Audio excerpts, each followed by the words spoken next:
사람이 찾아온 이유를 알고 있었다.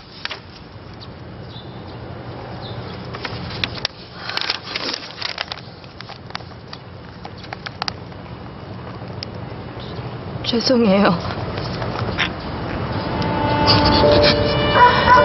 이 사람이 변변한 직장이 없어서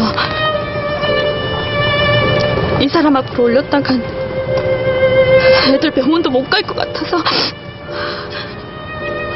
알아요. 뻔뻔하다는 거.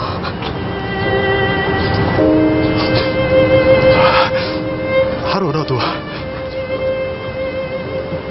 빨리 정리해줘. 그리고 우리 사이도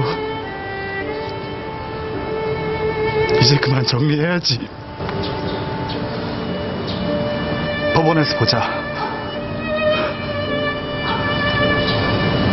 가자, 김원. 그러나 차마 발길이 떨어지지 않는 진남.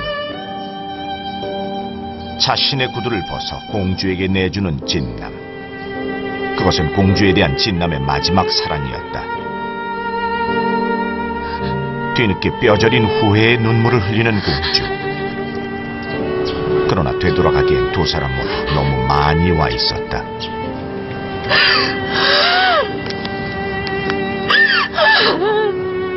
이 일을 계기로 진남과 공주는 협의 이혼을 했고, 그렇게 두 사람의 인연도 끝이 나는 듯했다.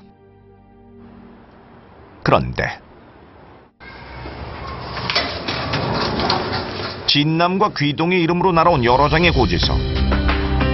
알고 보니 공주가 진남과 귀동의 이름으로 휴대전화와 인터넷을 신청해 사용한 것이었는데 요금도 무려 150만 원이 넘었다. 또다시 공주 때문에 상처를 받게 된 진남.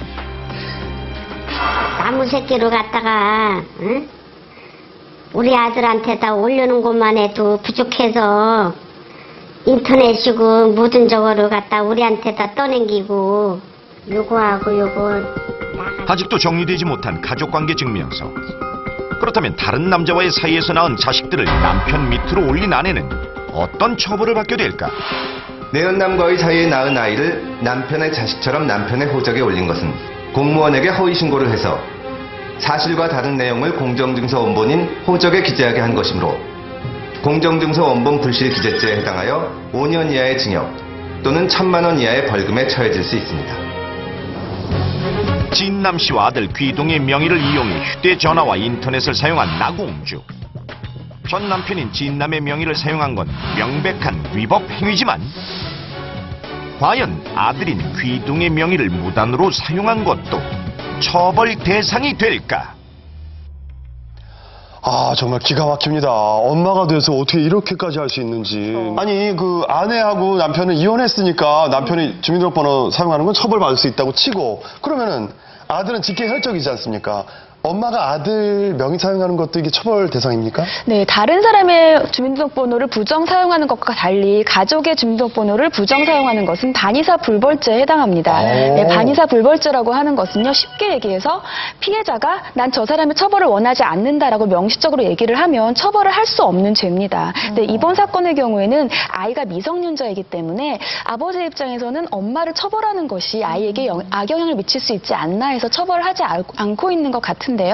하지만 만약 피해가 점점 더 커진다면 아버지가 처벌을 결정할 수도 있습니다. 근데 뭐 일단은 아이를 생각해서라도 처벌은 면했다고 하더라도 그래서 어떻게 이 요금을 그냥 내야 되는 건가요? 예, 일단은 내야 됩니다. 예, 이걸 면하기 그래요? 위해서는 자기 명의가 도용됐다는 것을 증명을 해야 되는데 이게 쉬운 일이 아닙니다. 또 가족 사이에 벌어진 일은 신고를 한다고 해도 구제받기 어려운 경우가 많습니다. 그래서 이런 문제를 해결하기 위해서 한국정보통신진흥협회에서는 통신민원센터를 운영하고 있습니다. 이곳에 조정 신청을 하시면 심사 결과에 따라서 일부 감면을 받을 수 있습니다. 아, 감면까지는. 네. 그럼 요즘 세상이 좋아가지고 그 내가 통신사 어디 쓰고 있는지 뭐 실시간 알림 서비스도 되고요. 그다음에 명의 도용 확인할 수 있는 사이트가 있더라고요. 거기 들어가셔가지고 혹시 내 명의가 뭐 도용되고 있는 건 아닌가 이거 확인해 보시는 것도 정말 중요할 것 같습니다. 전국 98만 공무원을 상대로 벌인 협박 사기가 그런 말 안 하는데 가능하면 우리하고 좋은 방법으로 해서 좋게 마무리 짓는 게 신상이라 이로서요.